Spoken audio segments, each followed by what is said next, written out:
दिल्ली के एक senior IAS officer की बेटी का सुबह सुबह यानी भरी रोशनी में मर्डर कर दिया गया।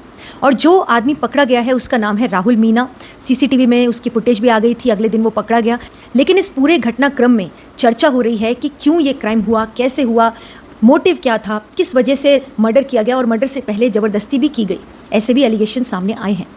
तो आज हम उसी केस पे बात करेंगे। आप अंत तक सुनना, क्योंकि ये सिर्फ न्यूज़ मैं आपको नहीं बता रही हूँ। न्यूज़ तो आप किसी भी चैनल से सुन सकते हैं, लेकिन ये पूरा क्राइम, ये पूरा घटनाक्रम क्या सीख दे के जाता है वो भी समझना ज़रूरी है। तो केस ऐसा है कि सभी न्यूज़ चैनल्स और प्रिंट मीडिया में भी ये खबरें आ रही हैं कि ये जो लड़का पकड़ा गया है राहुल मीना, ये सिर्फ 19-20 साल का है और ये बहुत ही इंटेलिजेंट लड़का है। ऐसा बता रहे हैं इसके गांव वाले और परिवार वाले कि ये 12th क्लास में 90% मार्क्स लाया था। और इस लड़के के जो पिता हैं वो आईआरएस ऑफिसर के ऑफिस में काम करते थे, तो उन्हीं की सिफारिश पर उनके बेटे को इन आईआरएस ऑफिसर के घर में काम पे लगाया गया। अब ये आईआरएस ऑफिसर के घर पे काम करता था, लेकिन इसकी बहुत सारी शिकायतें सामने आने लगी कि ये हिसाब किताब में गड़बड़ी कर रहा था।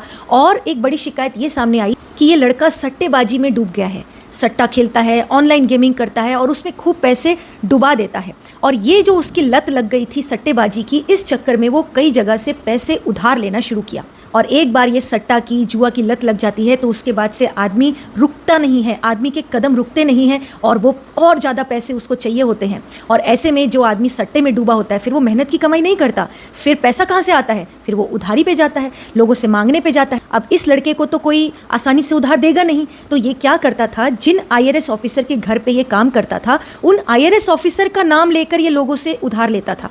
आईआरएस ऑफिसर के नाम पर लोग इसको उधार दे देते थे। और न्यूज़ ये बता रही हैं कि करीब 7 लाख रुपए इसके सर पर उधारी चढ़ गई थी और ये लोगों का पैसा नहीं लौटा रहा था। क्यों? क्योंकि ये तो जुआ खेल रहा था, ये तो सट्टाबाजी खेल रहा था, ऑनलाइन गेमिंग की लत लग चुकी थी, तो उसमें पैसा डालता था, डूबता था, तो इसको और पैसा चाहिए। अब और पैसा चाहिए तो उधार लौटाने की बजाय और उठा लेता था। यही होता है जुआ में कि पैसा डूबने के बाद भी कदम नहीं रुकते, क्योंकि जो पैसा सट्टेबाजी और जुआ में उड़ाया है वो खुद का पैसा तो है नहीं, वो किसी से उधारी लेकर लगाया हुआ पैसा था। तो जो उधारी का पैसा है अब वो अगर डूब गया तो फिर वो उधार वाले सिर पर आएंगे, तो अब उनका उधार चुकाने के लिए किसी दूसरे से उधार लेना। अब दूसरे से उधार लिया हुआ फिर सट्टेबाजी में लगा दिया, तो फिर वो दूसरे और पहले 2 कर्जदार हो गए, अब तीसरे से उधार लेना। और इस तरह ये क्रम चलता ही रहता है।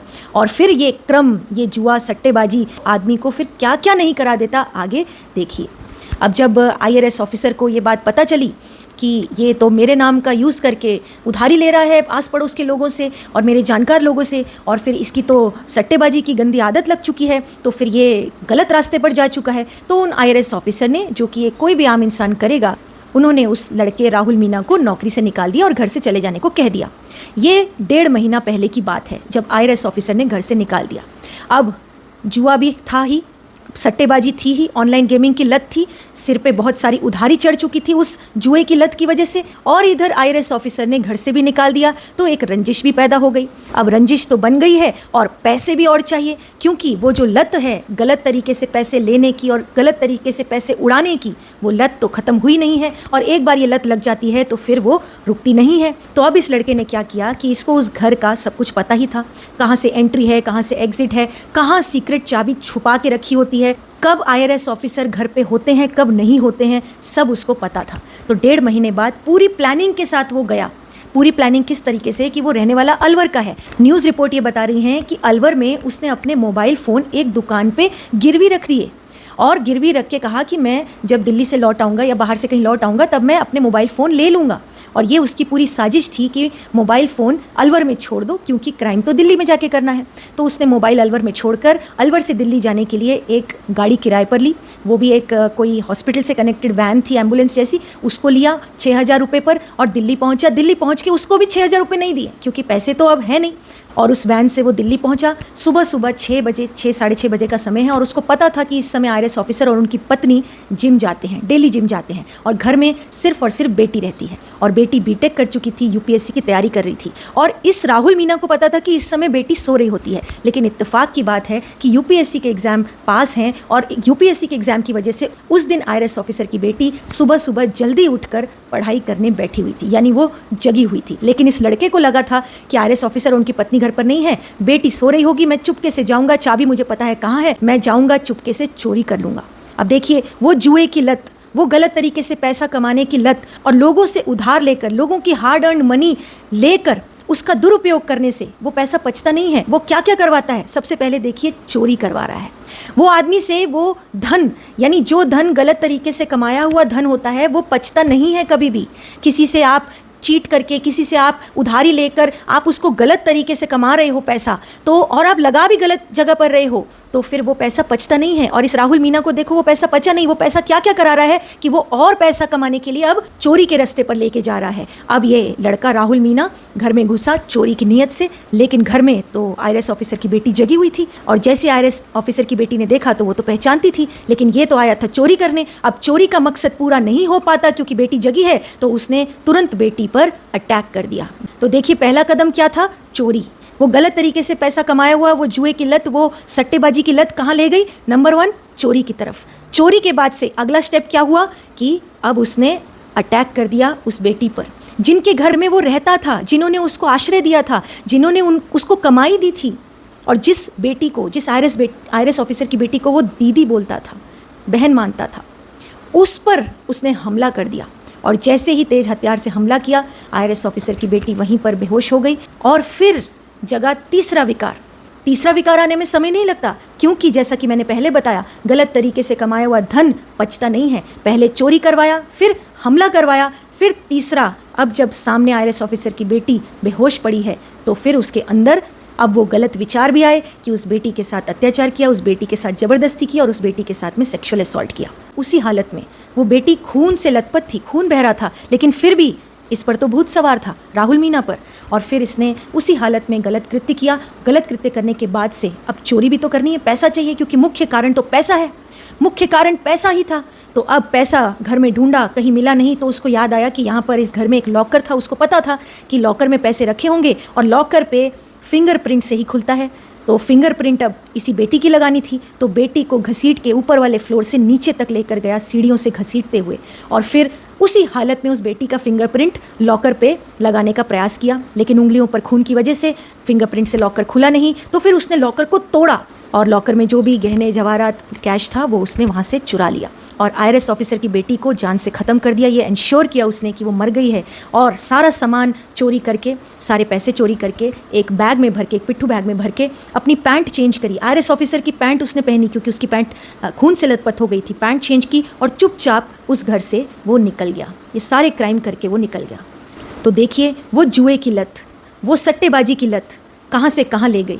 चोरी करवा दिया, रेप करवा दिया, मर्डर करवा दिया, क्योंकि उसके बाद से इंसान फिर कुछ नहीं सोचता है, कुछ नहीं देखता है। जब ये भूत सवार होता है तो उसके बाद से बुद्धि ऐसी ही भ्रष्ट होती है, उसके बाद से बुद्धि क्या क्या नहीं करवा लेती, वो आपने इस घटना से समझ लिया है। तो ये पूरा घटनाक्रम, ये क्राइम, ये बताता है कि कभी भी गलत तरीके से धन कमाने के रास्ते पर नहीं जाना चाहिए। ये लड़का भी सुसंस्कारी परिवार का था, ये लड़का भी इंटेलिजेंट था, 12th क्लास में 90% मार्क्स लाया था, मेहनती था, देखने में भी अच्छा था, और कोई भी इसको चेहरे से देखकर ये नहीं कह सकता था कि ये लड़का कहीं से भी जो है गलत कार्य कर सकता है। और इनफैक्ट इस लड़के को भी कभी नहीं लगा होगा कि जिन्होंने मुझे पाला पोसा, जिन्होंने मुझे अपने घर में पनाह दी, जिन्होंने मुझे नौकरी दी, जिन्होंने मुझे इनकम कमाने का रास्ता दिया, उन्हीं के घर में जाकर उन्हीं की बेटी के साथ ये रेप और मर्डर कर देगा, इसने भी नहीं सोचा होगा। क्योंकि आज इसकी बुद्धि ऐसी हो गई है।